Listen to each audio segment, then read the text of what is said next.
देखिए, कांवड़ की व्यवस्थाएं हमारे यहाँ बहुत तेजी से की जा रही हैं और इसके संबंध में मैं ये अवगत कराना चाहूंगा कि क्योंकि कांवड़ केवल हमारे जनपद या केवल हमारे प्रदेश में नहीं अपितु ये एक राष्ट्रीय त्योहार की तरह मनाया जाता है, तो इसमें अंतर्राज्यीय समन्वय बैठकें हो चुकी हैं, इसमें अंतर जनपदीय समन्वय बैठकें भी हो चुकी हैं और अंतर विभागीय समन्वय बैठकें भी हो चुकी हैं, क्योंकि इसमें हर विभाग का रोल होता है। इसमें जो मुजफ्फरनगर से संबंधित कावड़ है वो हरिद्वार से जब जल उठता है तो उसके बाद लगभग 85% कावड़िए जनपद मुजफ्फरनगर से ही होकर गुजरते हैं। इसमें दिल्ली, राजस्थान, मध्य प्रदेश, हरियाणा और पश्चिमी उत्तर प्रदेश के कावड़िए मुख्यतः रहते हैं। इस संबंध में जहां पर हमारा एंट्री पॉइंट है वो भूराहेड़ी चेक पोस्ट, वहां पर उत्तराखंड पुलिस के साथ हम लोग एक ज्वाइंट कंट्रोल रूम सेटअप करेंगे, जिससे वहां की भी फीड हमारे पास आती रहेगी और यहां की भी फीड उनके पास जाती रहेगी, जिससे किसी प्रकार का भी अंतर्राज्यीय समन्वय में कोई प्रॉब्लम ना हो। इसके अलावा जो हमारे यहाँ कुछ मेन पॉइंट्स हैं, जैसे रामपुर तिराहा है या शिव चौक है, तो शिव चौक पर हमारे यहाँ मेन पॉइंट रहता है जहां से कावड़िए उसका एक पवित्र स्थान मानते हुए उसकी परिक्रमा करते हैं और फिर काफी सारे कावड़िए डाइवर्ट होकर शामली से हरियाणा की तरफ जाते हैं। वहां पर भी एक कंट्रोल रूम बनाया जाता है जिससे क्राउड मैनेजमेंट और सिक्योरिटी का पूरा ध्यान रखा जाए। इसके अलावा क्योंकि ये इतना बड़ा मूवमेंट रहता है तो इसमें हमने बाहर से भी फोर्स की डिमांड की है। इसमें हमको एक कंपनी आरएएफ और 6 कंपनी पीएसी मिली है। इसके अलावा हमको बाहर से भी गस्टेड रैंक ऑफिसर्स के अलावा कांस्टेबल, हेड कांस्टेबल और ऑक्सिलरी फोर्स का भी कंपोनेंट मिला हुआ है।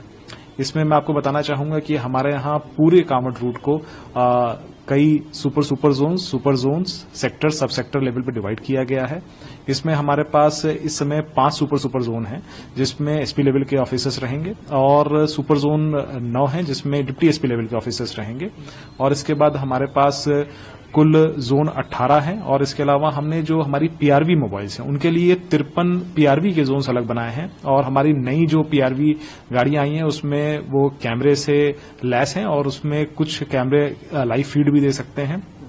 व्यवस्था इस प्रकार की है कि यदि कहीं कोई दुर्घटना होती है तो जल्द से जल्द हम उस पर रिस्पॉन्ड करें और हमारे जो कावड़ियां हैं यदि कोई उनको प्रॉब्लम है तो उसको तुरंत अटेंड किया जाए। एक व्यवस्था ये भी की गई है कि जितने भी मेडिकल कैंप्स हमारे मेडिकल विभाग द्वारा लगाए गए हैं उनकी भी सारी डिटेल्स हमारे पुलिस पर जरूर रहेंगी। मान लीजिए कोई एक्सीडेंट हो जाता है, किसी प्रकार की भी चिकित्सीय जरूरत रहती है तो उसको हम तत्काल पूरा कर सकें।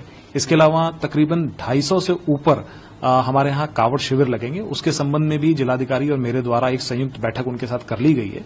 इसमें उनको बता दिया गया है कि उनके लिए सिंगल विंडो सिस्टम है, जल्दी से जल्दी वो अप्लाई करेंगे। उसी दिन कोशिश ये की जाएगी कि उनको सारी सुविधाएं और सारे क्लियरेंसेस दे दिए जाएं। इसमें मुख्य चीजें जो हमने पिछले डेटा को एनालाइज करके देखी हैं, इसमें 3 प्रमुख कारण रहते हैं जिसमें कोई घायल हो जाता है या कभी कभार मृत्यु भी हो जाती है। इसमें एक तो रोड एक्सीडेंट है, दूसरा इलेक्ट्रोक्यूशन और तीसरा ड्राउनिंग है। इसको देखते हुए हमने हमारे डाइवर्जन प्लान्स को हमने तैयार कर लिया है। 21 तारीख से रात से जब जल उठेगा तो हम लोग हेवी ट्रैफिक को NH 58 पे लेना बंद कर देंगे। उसके लिए हम लोग उसको मेरठ के हमारे रामराज से लगा हुआ जो क्षेत्र है वहां से हम लोग उसको डाइवर्ट करते हुए और इसको देवबंद की तरफ भेजेंगे। हम हरिद्वार की तरफ जाने वाले सारे गाड़ियों को देवबंद की तरफ भेजेंगे, वहां से घूम के वो फिर हरिद्वार की तरफ जा सकेंगे।